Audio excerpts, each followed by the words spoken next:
بسم اللہ الرحمن الرحیم۔ آج میں آپ کی خدمت میں قرآن پاک کی 31ویں سورہ لقمان لے کر حاضر ہوئی ہوں۔ یہ مکی سورہ ہے۔ اس میں حکیم اعظم کا ذکر ہے۔ اس کے 4 رکوع اور 34 آیات ہیں۔ یہ اس وقت نازل ہوئی جب مسلمان مشکل میں تھے، اور اس کے دوسرے رکوع میں حضرت لقمان کا ذکر ہے، اس لیے اس سورہ کا نام لقمان رکھا گیا ہے۔ اس سورہ میں اللہ تعالیٰ کی وحدانیت کا ذکر ہے اور حضور صلی اللہ علیہ وآلہ وسلم کی سنت پر عمل کرنے کا حکم ہے، اور موت کے بعد دوبارہ زندہ ہونے کے بارے میں بیان ہے، اور قیامت کے بارے میں اقرار کرنے کا ذکر ہے۔ اور کہا گیا ہے کہ قرآن ایک ہدایت کا راستہ ہے۔ کفار جو کہ قرآن کا مذاق اڑاتے تھے، ان کا دردناک انجام بیان کیا گیا ہے، اور حضرت لقمان علیہ السلام کا مکمل واقعہ بیان کیا ہے کہ انہوں نے اپنے بیٹے کو کیا کیا نصیحت کی۔ اس میں ماں باپ سے حسن سلوک کرنے کا حکم ہے، اور کہا گیا ہے کہ سب کو نیکی کی تلقین کریں، نماز قائم کریں، تکبر سے بچیں، اور عاجزی اور انکساری سے کام لیں، اور زمین پر نرمی سے چلیں، اور اپنی آواز آہستہ رکھیں، شرک نہ کریں، اسلام قبول کریں، اور عبادت کے لائق صرف اللہ تعالیٰ کی ذات ہے، صرف اللہ تعالیٰ کی عبادت کریں۔ اور اس سورہ میں قیامت کے دن کا ذکر ہے، اور کہ قرآن حکمت والی کتاب ہے، اس کو پڑھیں بجائے قسم قسم کی کتابیں پڑھنے کے۔ اور جو لوگ نماز قائم رکھتے ہیں اور دولت میں سے زکوٰۃ دیتے ہیں، ان کے بارے میں بیان ہے۔ ہر عقل مند کو چاہیے کہ اللہ سے ہدایت طلب کرے اور نیک لوگوں کی صحبت میں بیٹھے۔ کچھ لوگ کھیل کی باتیں کرتے ہیں۔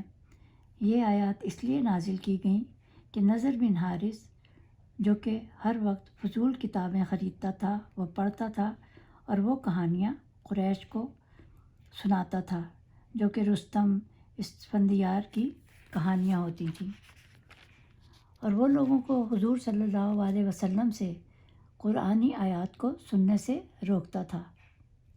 اس لیے یہ آیات نازل کی گئیں اس سورہ میں۔ اور علماء کرام نے گانے بجانے کی ممانعت کی ہے۔ گانے سننے والوں کے کانوں میں گرم گرم سیسا اڈیلا جائے گا، اور کہا ہے کہ زیادہ ہنسنے سے خود کو روکو، زیادہ ہنسنا دل کو مردہ کر دیتا ہے۔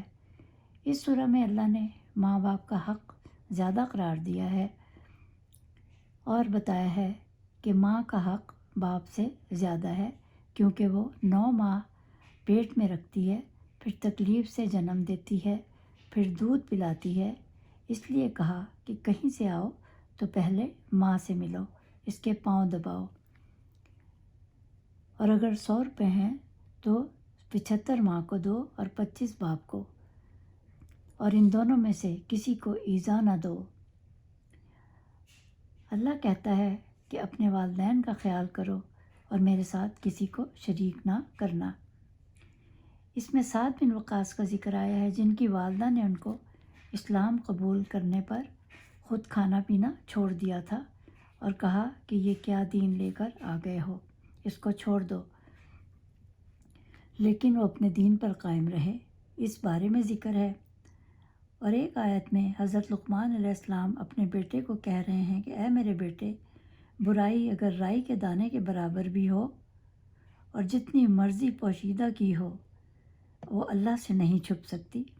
اللہ کو ہر چیز کا علم ہے، اور ہر کسی کو اس کے کیے کا بدلہ ضرور ملے گا۔ ہمیں دنیا ہی میں برے اعمال سے توبہ کر لینی چاہیے تاکہ آخرت کے عذاب سے بچ سکیں۔ نماز قائم رکھنی چاہیے، نیک کام کرنے چاہیے، اور دوسروں کو بھی اچھے کام کرنے کا حکم دینا چاہیے، اور صبر، ہر تکلیف پر صبر کرنا چاہیے، اور تکالیف کی وجہ سے تبلیغ سے نہیں رکنا چاہیے۔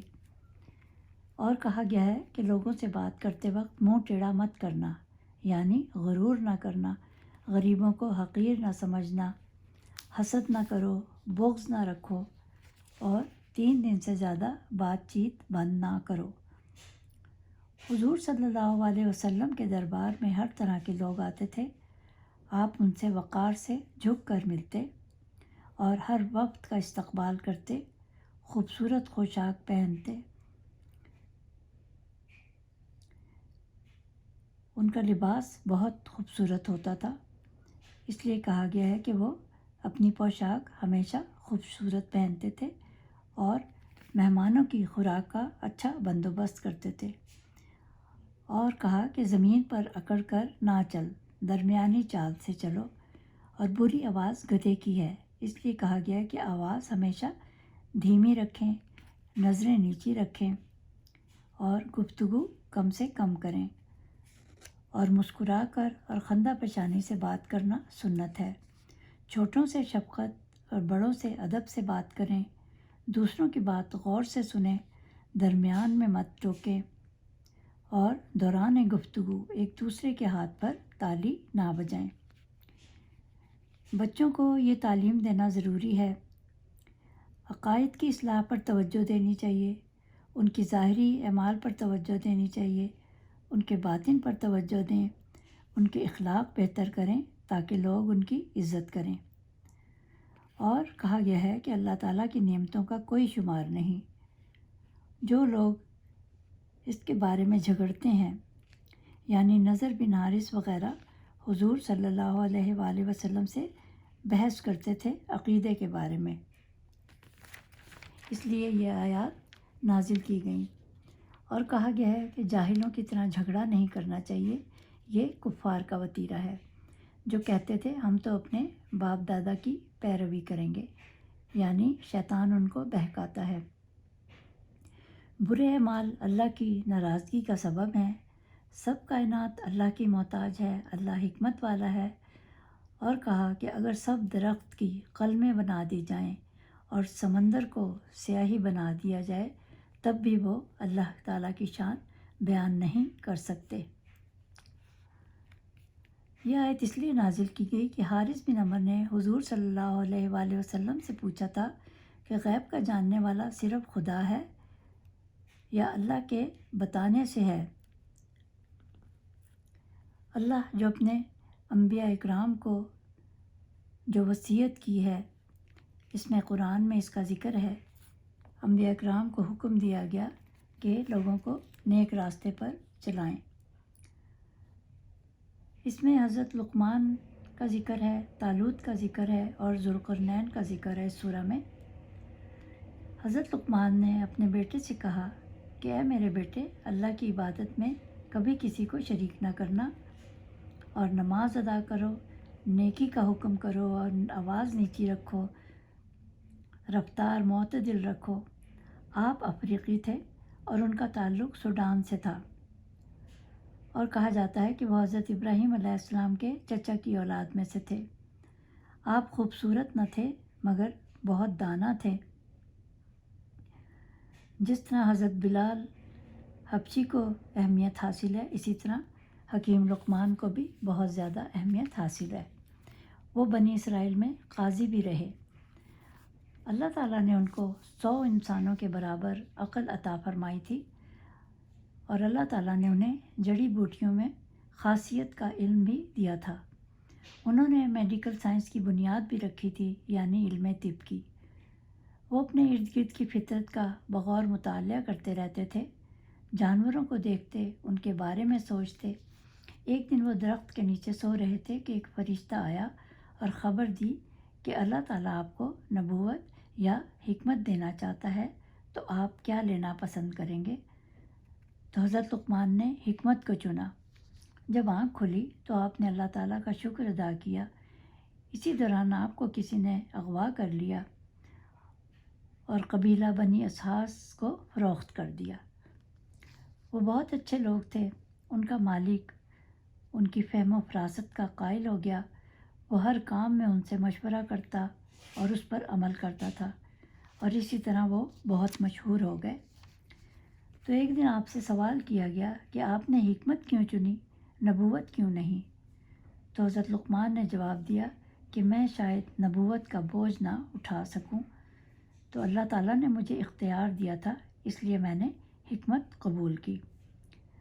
1000 سال کی عمر پائی تھی اور بہت سفر کیے تھے، اور پیغمبروں سے ملاقات کر کے 8 باتوں کو نوٹ کر لیا تھا، اور انہی کی نصیحت وہ لوگوں کو بھی کرتے رہتے تھے کہ جب تم نماز پڑھو تو اپنے دل کی حفاظت کرو، کھانا کھاؤ تو اپنے حلق کی حفاظت کرو، غیر کے مکان میں رہو تو آنکھوں کی حفاظت کرو، لوگوں میں رہو تو زبان کی حفاظت کرو، اور اپنی موت کو ہمیشہ یاد کرتے رہا کرو، اور مصیبت پر صبر کرو، اپنے احسانوں کو بھلا دو، دوسروں کی نیکی یاد رکھو، اور زمین پر اکڑ کر نہ چلو، اللہ تعالیٰ کو ہمیشہ یاد رکھو، اور دوسروں کے ظلم کو فراموش کر دو۔ صحیفہ لقمان بھی موجود ہے، اگر کوئی اس کو پڑھنا چاہے تو۔ حضرت داؤد جب بادشاہ بنے تو یہ ان کو بھی مشورے دیا کرتے تھے۔ کہا جاتا ہے کہ جڑی بوٹیاں خود بولتی تھیں کہ ہم اس مرض کی شفا کے لیے ہیں۔ 10,000 ابواب ان کی حکمت کے لکھے گئے ہیں، اور اس دعا کے پڑھنے کی فضیلت یہ ہے کہ پیٹ کی ہر بیماری کے لیے 7 مرتبہ پڑھ کر پانی پر دم کر کے پئیں یا مریض کو پلائیں، یا ایک بار تلاوت کر کے پیٹ پر دم کریں۔ جو بحری سفر زیادہ کرتے ہوں وہ روزانہ ایک بار تلاوت کریں، محفوظ رہیں گے۔ جگر، معدہ، پیٹ سب کے لیے اکسیر یہ سورہ ہے، 7 مرتبہ پڑھ کر دم کریں، اور کینسر کے مریض پر بھی دم کر کے اس کا پانی پلائیں۔ اور کہا جاتا ہے کہ اس سورہ کے پڑھنے سے بچے کے دماغ کی نشو و نما ہوتی ہے، یعنی حاملہ عورت کو یہ سورہ ضرور پڑھنی چاہیے۔ امید ہے آپ کو یہ سورہ پسند آئی ہوگی۔